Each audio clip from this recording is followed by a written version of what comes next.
טוב, שלום אורי, מה שלומך? יכול להיות יותר טוב. אוקיי, בוא תרים את היד, תגיד לי, בכתף הפגועה. לא יכול, אני עם עזרה.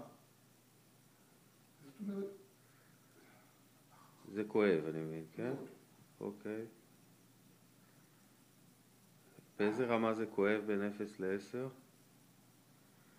כואב. זאת אומרת שאני מרים זה כואב. לעשות סיבוב, תעשה סיבוב עם היד. בלי עזרה. סיבוב גדול. אתה יכול? כן. או, עזוב, כן, זהו. עכשיו סיבוב אחורה, קדימה. אוקיי, בואו נסתפק בזה. מגביל אותי בנגינה בכינור. זאת אומרת, בחלילית, במפוחית או בגיטרה. בוא תעשה את התנועה שאתה מנגן בכינור ותגיד לי איפה הבעיה. כי אתה צריך להחזיק את הכינור בצורה כזאת. כואב לי מאוד, אני גם לא יכול להביא את המרפק יותר לכאן. בעצם ביד שמאל אתה מחזיק את הכינור וביד ימין אתה מנגן איתו. עכשיו, במנדולינה אין לי בעיה. הבנתי. שחרור נוסף. יופי.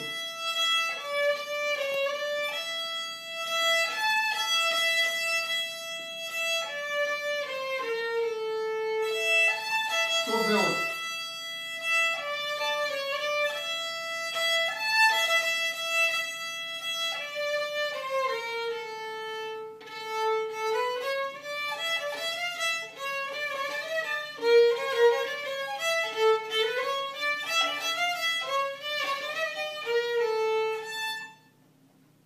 וואו. לא, בנגינה זה משמעותי טוב. משמעותי יותר טוב. יש עדיין מגבלה כלשהי? אין מגבלה, יש כאב מינורי. עוד פעם, הנה זה אני מרגיש כאב קל מאוד, אבל ברגע והצבתי את היד, 5% כאב. זאת אומרת, הכאב הוא כל כך מינורי שאפשר לסבול אותו.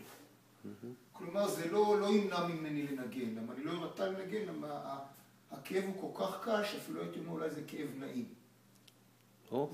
הייתי קורא לזה טרום כאב. זאת אומרת, עם נוחות מסוימת כזה, אתה מבין? יופי, אז איך אתה מגדיר את הטיפול? תשמע, אני מגדיר את זה כעושה נפלאות. אז הייתי אומר שזו הצלחה מעולה. ממש מדהים.